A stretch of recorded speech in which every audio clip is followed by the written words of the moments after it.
If you have a good study plan, you can quickly learn any language you want and stay motivated 24/7.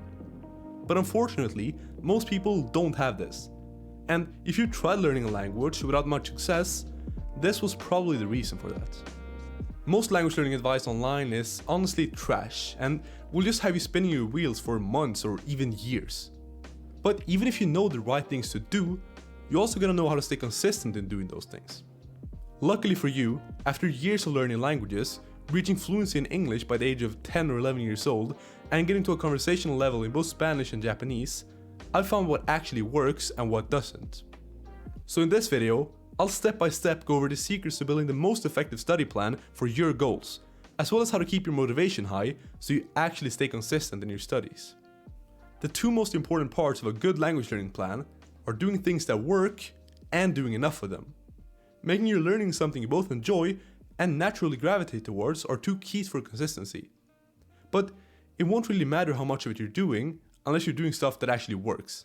So let's start with that part. The first step to that is getting clear about what it is you actually want.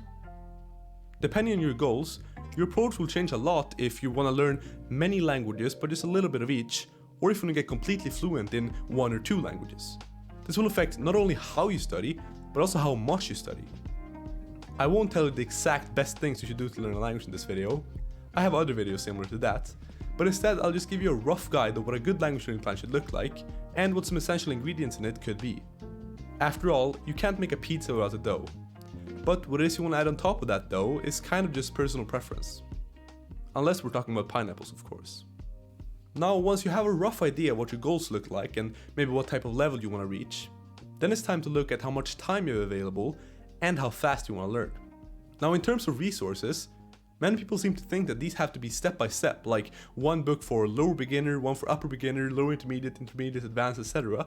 But in my opinion, this can pretty easily harm your progress, because you won't ever actually get exposed to natural language until you're way later down the line. And that's not really ideal in my opinion. I have a whole video about that on the card above here, so check it out if you're interested. But that of course doesn't mean that it isn't important that your resources are at around the right level, because it is very important. But what's more important is that you pick a few solid resources and just stick to them. Instead of flip-flopping from app to app, trying to find the ideal, perfect resource where you understand just the right amount of words, because that's not very important. So, for an example of picking the right resources when you have a rough time frame and goal in mind, is an example from my own personal life when I started learning Japanese, which was in the summer of 2022. I had the goal of reaching a decent level, whatever that is, before I got there in November 2023, so I had roughly a year and a half, a little bit less to learn. For me, it wouldn't make a lot of sense to start speaking from day one, since I had so much time ahead of me. But it also wouldn't make a lot of sense for me to just use textbooks during that whole year and a half. Instead, how I think you should approach this is that you should divide your time into roughly 3 sections, and pick the right resources for each section.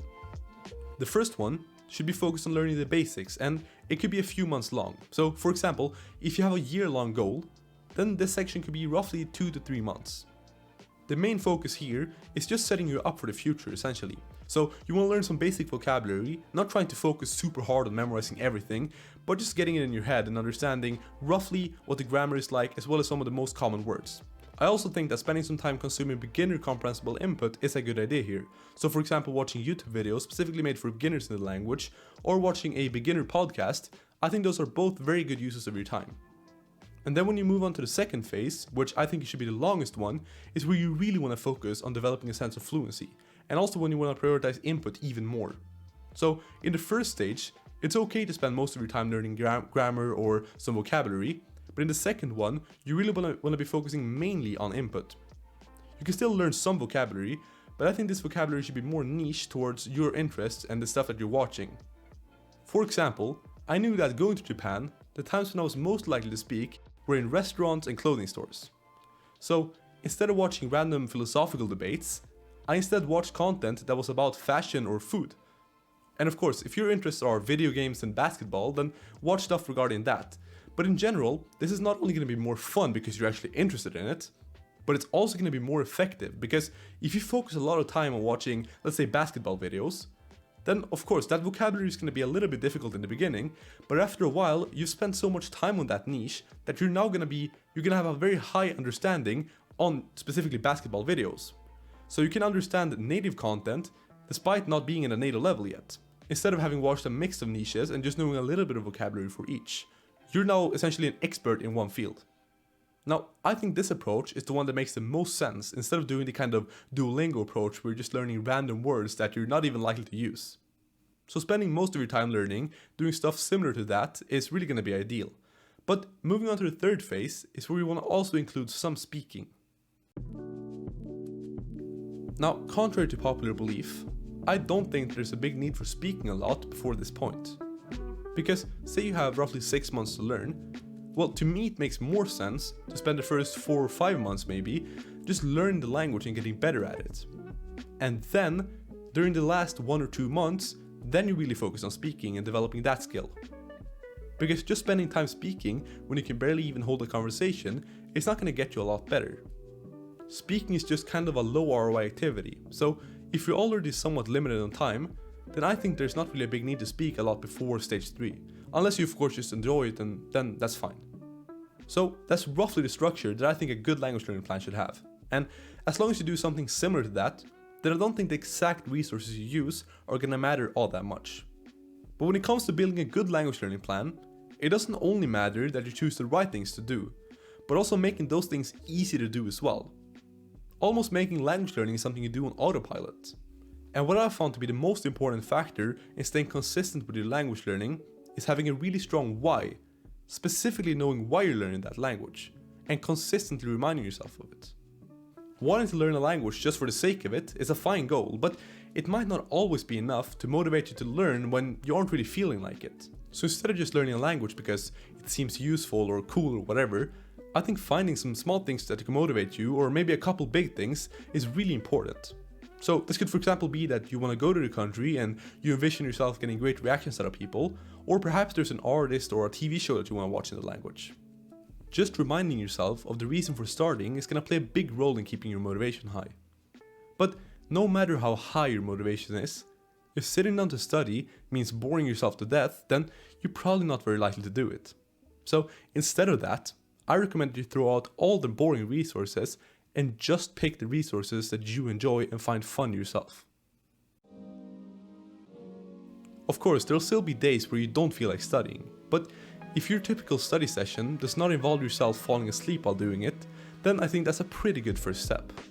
Having a compelling reason for learning a language and also using resources you enjoy are often enough for you to want to study. But even if you want to study, there'll still be times where you get distracted.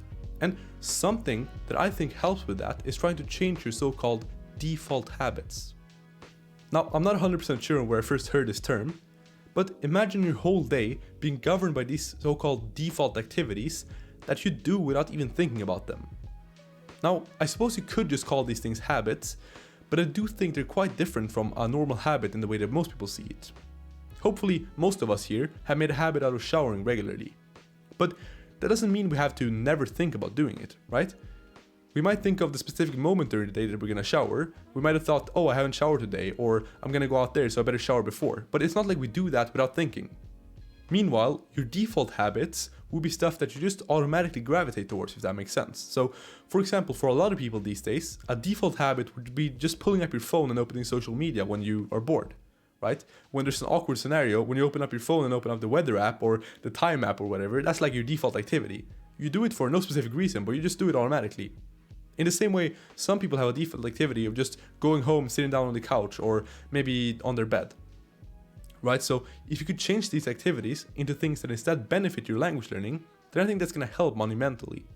For example, one thing you could do is just downloading an app on your phone that blocks certain social media apps or just makes it more difficult to access them, right? It could be an app that sets a 5 or 10 second timer that says, do you really want to open this or something like that? Or it could be something where you put it during certain times of the day, right? So you say, okay, I'm going to study from 8 to 9 p.m. every night, and then you block your social media on your phone. So the only choice you have is to study instead, or do something else productive, right? It could also be, for example, something that I've done, which is create a whole separate YouTube account for learning languages. So I have a whole YouTube account that's just purely in Japanese, right? All the videos there are in Japanese. So I try to keep myself logged into that YouTube account generally, which means that if I want to sit down on my computer and watch something on YouTube or on my phone, then I'm automatically logged into that account. Now, of course, I could just log out of it, but that tiny bit of friction makes it so I'm like, oh yeah, I should probably watch something in Japanese instead of some random stuff in English or in Swedish instead, right? And so there are tons of different ways that you can do this, but just trying to implement things that slightly change your default habits into making them beneficial for your language learning instead are going to pay huge dividends for your language learning in the long run. Now, if you implement some of the things that I mentioned in this video, I can almost guarantee that your language learning plan is going to be way more effective than the average person's.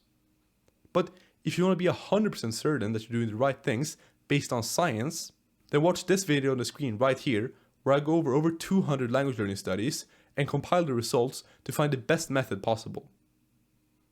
Thank you for watching, and until next time, keep learning.